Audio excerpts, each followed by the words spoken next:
जी जनाब, once again welcome back after a break. जैसे कि आपको पता है कि आज हम लोग world physical therapy day celebrate कर रहे हैं, उसी हवाले से आज हमारे मेहमान थे। पहले हमने ब्रेक से पहले जो फिजियोथेरेपिस्ट आए थे उनसे मर्द हजरात के हवाले से चीज़ों को डिस्कस किया था, बच्चों के हवाले से डिस्कस किया था, लेकिन अब हम थोड़ा सा आ जाते हैं ख़वातीन के हवाले से, उन पर भी बात कर ली जाए, क्योंकि नॉर्मली अब देखा जाए तो हर एज के अंदर आपको फिजियोथेरेपी की ज़रूरत पड़ जाती है। खुदा ना खास्ता कभी कोई एक्सीडेंट हो जाए या कोई ऐसी बीमारी आ जाती है जिसकी वजह से आपको फिजियोथेरेपी की तरफ जाना ही पड़ता है।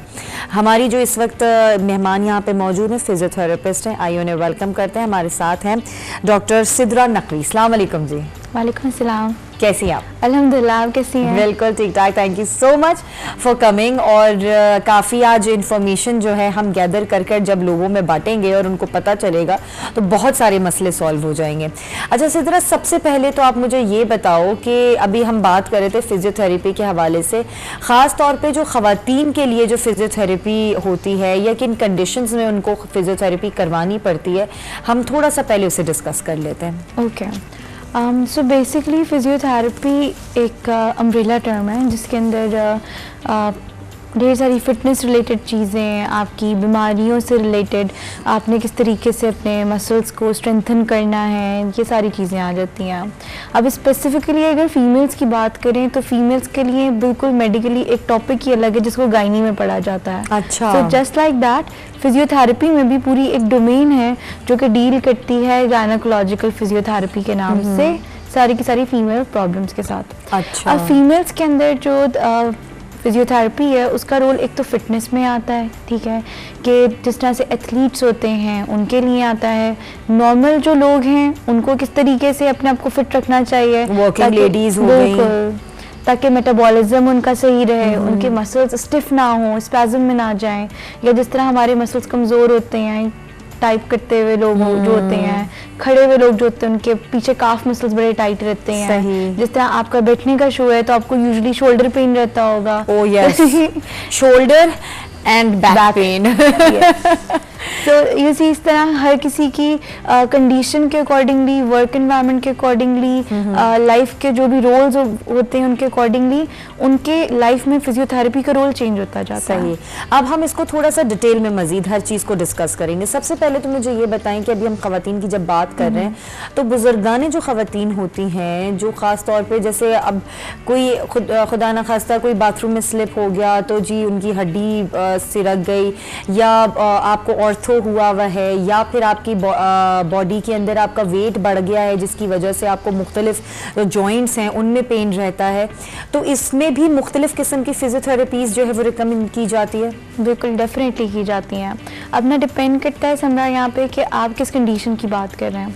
फॉर एग्जांपल अगर किसी की फ्रैक्चर हो गया है, बोन टूट गई है, तो ऑफ कोर्स अभी राइट नाउ तो उधर मूवमेंट आप नहीं कर सकते, मूवमेंट करने से कंडीशन बिगड़ जाती है। अच्छा। तो उस टाइम पे पहले आपको ऑर्थोपेडिक सर्जन के पास जाना होता है, वो आपकी प्रॉपर जो है बोन अलाइनमेंट के ऊपर सर्जरी पे काम करते हैं, प्लास्टर रहता है कुछ अरसे, फिर उसके बाद फिजियोथेरेपी का रोल आता है जिसमें उनके मसल्स की स्टिफनेस ना हो, जो ऑलरेडी वीक मसल्स हो चुके होते हैं टीयर की वजह से, कट जो लगता है सर्जरी का उसकी वजह से, उसके ऊपर सारा काम किया जाता है।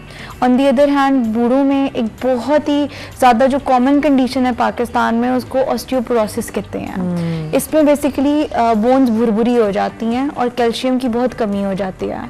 अब हम लोगों का जो एक तर्ज ज़िंदगी है पाकिस्तान में वो बहुत सेडेंटरी लाइफस्टाइल है, बहुत लग्जरियस किस्म का, पूरा वक्त बैठे रहते हैं। 55 या 60 से अबव अगर ख़वातीन होती हैं तो उनको लगता है बस अब तो मैं घर का कोई काम या कोई भी किस्म की जो एक्टिविटी है ना वो नहीं कर सकती क्योंकि मैं बूढ़ी हो गई हूँ। अब उससे क्या होता है, जब आप बैठ जाते हैं तो बोन्स भी वीक होती हैं, आपके मसल्स भी वीक होते हैं, आप जो खाते हैं वो फैट की फॉर्म में लगता जाता है, आप मोटे होते जाते हैं, यूँ थाइज आपकी ये बड़ी होती जाती हैं। तो उसकी वजह से मोटापा तो सबसे बड़ी एक बीमारी है। एग्जैक्टली, सो लाइक दैट वो इश्यूज बढ़ते जाते हैं। दूसरा, हार्मोनल चेंजेस डेफिनेटली आ रहे होते हैं फीमेल्स में लेट 50s में 60s में आके, तो उसके अंदर उनकी एक हमारा हार्मोन होता है एस्ट्रोजन जो फीमेल्स में बेसिकली होता है, जो आपकी सारी फेमिनिन खसूसियात हैं वो इस हार्मोन की वजह से आती हैं। तो इसकी कमी होने लग जाती है और आप कोई एक्टिविटी नहीं कर रहे तो अगेन कैल्शियम की कमी भी बॉडी में आने लगती है। एज अ रिजल्ट क्या होता है कि बोन्स भुरभुरी हो जाती हैं। अच्छा। तो इनके अंदर ज़रा सा भी गिरेंगे तो फ्रैक्चर के चांसेस, स्पाइन के टूटने के चांसेस बढ़ जाते हैं। तो इनके लिए सबसे बेस्ट रहता है कि ये अपने घर पे बिल्कुल लाइट कार्डियक वर्कआउट्स जो होती हैं इनकी एज के अकॉर्डिंगली वो ये परफॉर्म कर सकते हैं। ठीक है। जिसमें आ जाता है जिसमें सुबह के वक्त उठ के सुबह सवेरे बिल्कुल लाइट वॉक करना, ट्रेडमिल पे चल सकते हैं। इंक्लाइन लेवल पे वॉक करना मैं रेकमेंड नहीं करती हूँ बूढ़ी खवातीन को अनटिल उनके अंदर एक स्टेमिना डेवलप हुआ हो। तो बिल्कुल फ्लैट सरफेस जो स्मूथ सरफेस होती है उस पर वॉक करें। थोड़ा सा अगर स्पीड बढ़ जाती है तो हल्की सी ब्रिस्क वॉक जिसे कहते हैं, थोड़ी सी तेज़ कदम के साथ वो जो है चलना स्टार्ट कर सकती हैं। देन डिफरेंट ब्रीदिंग एक्सरसाइजेज होती हैं वो उनको करनी चाहिए। देन हमारे पास डिफरेंट कार्डियक वर्कआउट्स की ना आपके पास यूट्यूब पे और डिफरेंट चैनल्स पे, और अगर आप अपने किसी फिजियोथेरेपिस्ट को जाके एक दफ़ा दिखा दें तो उनको आइडिया हो जाता है कि आपका स्टेमिना कितना है। तो उसके अकॉर्डिंगली आपकी एक्सरसाइज प्लान जो पूरा है वो आपको डिवाइस करके दे देते हैं। ठीक है। अच्छा, जैसे अभी आपने बताया था कि गायनी से लिंक करती है ये फिजियोथेरेपी, तो जो प्रेग्नेंट लेडीज़ होती हैं उनके लिए भी फिर अलग से जो है वो एक सिलसिला होगा फिजियोथेरेपी का कि जी वो आप जाएं और लाजमी करवाएं? डेफिनेटली। प्रेगनेंसी जो है ये एक मेजर पार्ट होता है फीमेल्स की लाइफ का after getting married. So definitely इस टाइम पीरियड में आपकी बॉडी के अंदर जो सारी वीकनेस आ रही होती है ना मसल्स के अंदर, अगर आप यहाँ पर उसको डील नहीं करते तो फिर वो लाइफ लॉन्ग चलती हैं। अच्छा। ठीक है। तो इस टाइम पीरियड में डिफरेंट वर्कआउट्स होते हैं, जिस तरह आपने देखा होंगे कि डिफरेंट क्लासेस होती हैं बाहर की कंट्रीज़ में। बिल्कुल। इसी तरह से पाकिस्तान में बहुत कम इस तरह की क्लासेस का मैंने सुना है जो कि गायनी के इन इशूज़ के साथ या प्रेग्नेंट वुमेन जो होती हैं उनकी इन कंडीशन के साथ डील करें। अब इनमें ना बेसिकली इनको ब्रीदिंग एक्सरसाइजेस करवाई जाती हैं, इनको टमी से रिलेटेड एक्सरसाइजेस करवाई जाती हैं, और दूसरा जो इनके पेल्विक फ्लोर के मसल्स हैं उनकी स्ट्रेंथनिंग की एक्टिविटीज़ करवाई जाती हैं, एक्सरसाइजेस करवाई जाती हैं। सबसे जो बेस्ट होती हैं उनको कहते हैं कीगल एक्सरसाइजेस। अगर कोई सर्च करना चाहे तो इसके अंदर बेसिकली आप फोकस करते हैं उनके यूरिनरी जो मसल्स हैं ना, यूरिनरी ब्लैडर के जो मसल्स हैं और जितने पेल्विक फ्लोर के मसल्स हैं उनको स्ट्रॉन्ग करने के लिए, ताकि आपको पता होगा कि यूजुअली ये जो कंडीशन होती है इसमें हल्का सा भी वो छींकती हैं या सांस लेती हैं तो यूरिनरी इनकॉन्टिनेंस जो होती है ये बहुत कॉमन होती है।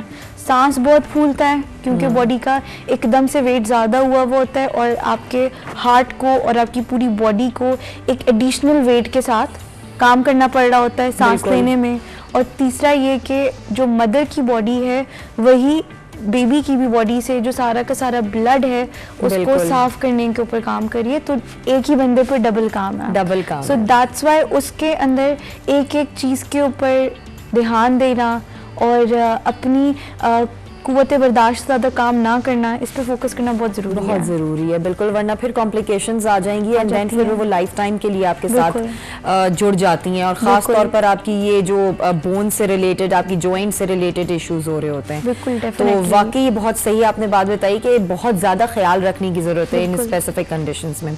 अच्छा, कुछ ऐसी स्पेसिफिक बीमारियाँ भी होती हैं जिनमें ख़वातीन को जो है वो रिकमेंड किया जाता है कि जी आपने वो रेगुलर फिजियोथेरेपी करनी है, जैसे कि हार्ट अटैक्स होते हैं और उसके बाद आपको स्टंट्स डल जाते हैं बेसिकली, एंड देन फिर कुछ ऐसी ओकेजन्स होते हैं जिसमें कुछ बीमारियां होती हैं, तो उसके बारे में बताएं ज़रा। सो बेसिकली अगर हम कार्डियक साइड में आए तो अगेन कार्डियोपल्मोनरी फिजियोथेरेपी के नाम से अगेन एक सब डोमेन आती है फिजियोथेरेपी। बहुत बढ़िया नाम है। That means cardio means hearts, pulmonary mean lungs से रिलेटेड, ठीक है, रेस्पिरेशन से रिलेटेड आपकी, तो उसकी फर्दर एक डोमेन आ जाती है। अब इसमें क्या होता है कि जिस तरह किसी को स्टंट्स डलते हैं, कोई भी कार्डियक सर्जरी होती है, तो उनकी बॉडी की जो एक ओवरऑल स्ट्रेंथ होता है, स्टेमिना होता है, वो 40 to 50% डिक्रीज हो जाता है। अच्छा। और अगर आपने कभी देखा हो कि किसी के स्टंट्स जब डलते हैं, जब कार्डियक सर्जरीज होती हैं, उनकी जो कह लें हेल्थ होती है वो काफ़ी कम हो जाती है, और अगर मतलब एक खट्टा खट्टा बंदा भी जो होता है वो बहुत ही पतला होकर रह जाता है। तो इन दैट केस पूरा कार्डियक जो आपकी कार्डियोपल्मोनरी इंड्योरेंस है इस पे काम किया जाता है और इसकी फर्दर 4 फेजेस में इसको डिवाइड किया जाता है इस वाली फिजियोथेरेपी को। पहला फेज होता है जो आपका जैसे ही सर्जरी हुई है ना, तो आपकी जिस वक्त आप एडमिट हैं आईसीयू में उसी वक्त स्टार्ट हो जाती है, जिसमें चेस्ट फिजियोथेरेपी आती है, ठीक है, जिसमें बेसिकली आप उस बंदे के लंग्स को हेल्प आउट कर रहे होते हैं कि उसके अंदर कह लें एक्सेस फ्लूइड या जो म्यूकस जिसे हम कहते हैं, बलगम जिसे हम कहते हैं, वो जमा ना हो। जमा होगा तो इन्फेक्शन बढ़ता है, तो उस पर काम चलता है। फिर फेज़ 2 आता है जिस वक्त बंदा आईसीयू से निकल के आपके वार्ड में शिफ्ट हो जाते हैं, फिर उनकी वॉक के ऊपर और उनकी ब्रीदिंग पे काम किया जाता है ताकि वो खुद ही से जितना भी उनको बलगम आ रहा है, जितना भी इन्फेक्शियस मटीरियल है, वो खुद से उसको बाहर निकाल सके ना। सही। फिर तीसरा फेज़ आता है जब वो बंदा डिस्चार्ज हो जाता है, तो उस फेज़ में क्या होता है कि इनको आप बुलाते हैं अपने फिजियोथेरेपी ओपीडीज़ में और फिर इनको करवाई जाती हैं एक्सरसाइजेज वहाँ पे ना, ट्रेडमिल के ऊपर, साइकिल के ऊपर। और फिर फेज़ 4 आता है जिसमें ये आराम से अपने घर पे खुद कर सकते हैं, खुद से एक्सरसाइजेस कंटिन्यू रखते हैं। सही है। अच्छा, वो जो फेज है जिसमें आपने खुद से करनी है और अगर आप वो ना कर पाए तो फिर कितना आपको नुकसान हो सकता है? चीज़ काफ़ी ज़्यादा हो सकता है, क्योंकि एक दफ़ा आपकी ओपन हार्ट सर्जरी अगर हो गई है ना, तो ऐसा समझें कि आपके एक ही दिल है जिसने पूरे की पूरी बॉडी को जिंदा रखना है, ठीक है, एक ही पंप है जिससे पानी हर किसी नल में जाना है। सही। तो अब वो एक नल अगर खुल चुका है तो अब आप सोचें कि उसको हेल्दी रखना, उसको एक अच्छी फिट कंडीशन में रखना लाइफ लॉन्ग बहुत इंपॉर्टेंट है, बहुत ज़रूरी है। चिकनाई वगैरह की चीज़ों से इसलिए ग्रेस करते हैं, उनको मना कर दिया जाता है कि अब नहीं खाना। प्रॉपर वॉक एवरी डे इनके लिए बहुत इंपॉर्टेंट होती है। और ज़रूरी है कि ये ना एक आज जिम ज्वाइन कर लें या अपने घर पे और कुछ नहीं तो सिर्फ एक ट्रेडमिल रख लें, ठीक है, और ट्रेडमिल के ऊपर डिफरेंट स्पीड्स पे Aahista Aahista every day 15 to 20 minutes walk ज़रूर करें। अच्छा, तो इट रियली हेल्प्स आउट। मेरे ख्याल से डाइट और एक्सरसाइज हमारी ज़िंदगी की सबसे इम्पॉर्टेंट चीज़ है जो हर वक्त हमारे लिए जो है वो हेल्दी एक लाइफस्टाइल को मेंटेन रख सकती है, चाहे हम किसी बीमारी में अगर मुब्तला हैं या ना भी हैं।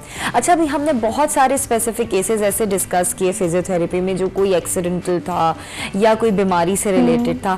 अच्छा, अब मुझे ये बताओ कि नॉर्मल लोग जिनको कोई खुदा ना खास्ता कोई बीमारी नहीं है, कुछ नहीं है, वो भी उनके लिए भी फिजियोथेरेपी जो होती है वो रिकमेंडेड है? डेफिनेटली।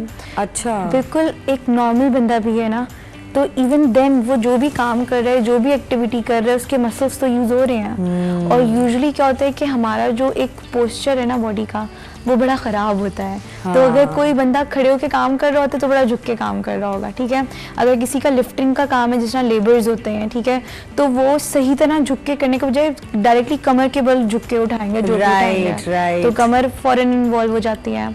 कोई टीचर है और वो वाइट बोर्ड के ऊपर या किसी पे लिख के पढ़ा रहा है, तो उसका पोस्चर इतना ख़राब होगा या वो बोर्ड इतना ऊपर लगा होगा कि वो अपने टोस पे जो है बहुत देर खड़े होकर लिख रहा होगा, तो उनके पैरों के मसल और ये हाथों के मसल्स बड़े फटीग। और जैसे वो खवातीन जो बैठकर उनका काम होता है, ऑफिस वर्क होता है, वो एक पोस्चर के अंदर अगर बैठी रहें और हाथों की एग्जैक्टली जो अभी हम बात कर रहे थे, तो वो भी उनको भी वो होती है रिकमेंड। हाँ, उनके अंदर तो सारे ये मसल्स उनके वीक हुए हुए होते हैं, बैक वीक हुई हुई होती है।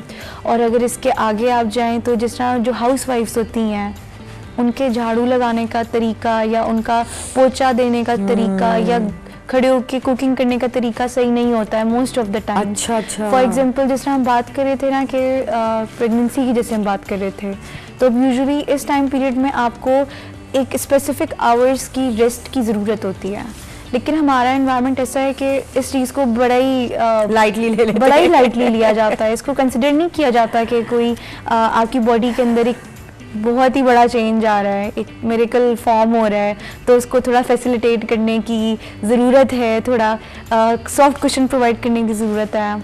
इवन जॉब्स पे भी इतना जो है वो सॉफ्ट कुशन समटाइम्स इस तरह नहीं दिया जाता, तो उसी सेम स्ट्रेसफुल वर्किंग एनवायरनमेंट में काम किया जा रहा होता है। सो यू सी इवन एक नॉर्मल बंदा जिसका सब कुछ एक नॉर्मल चल रहा है, एक नॉर्मल लाइफस्टाइल भी वो जो है खातून गुजार रही हो, स्टिल उनकी बॉडी ऑल द टाइम एक स्ट्रेस में आ तो उससे निकलने का एक बेस्ट तरीका यही होता है कि आपका अपनी बॉडी के लिहाज से एक वर्कआउट हो, ठीक है, जो कि एटलीस्ट भी आप 3 to 4 days a week continue रखे हैं।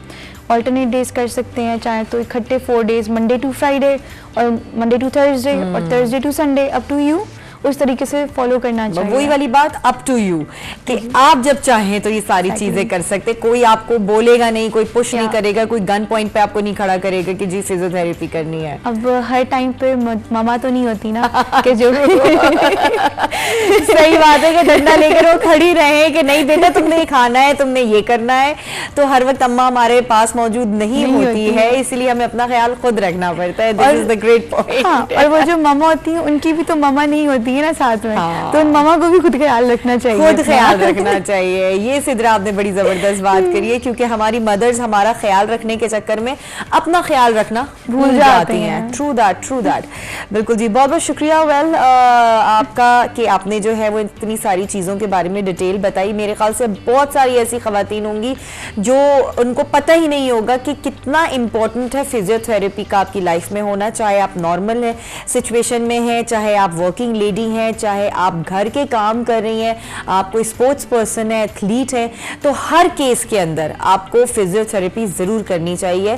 और ख़ास तौर पे जैसे कोई एक्सीडेंटल केस आ जाए या कोई आपकी मोटापे की वजह से जो है वो आपकी बॉडी जो है वो डिस्टर्ब हो जाए, तो फिजियोथेरेपी हर केस के अंदर आपको रिकमेंड की जाती है, और जब की जाए तो प्लीज़ इसे अवॉइड नहीं कीजिएगा, ज़रूर कीजिएगा।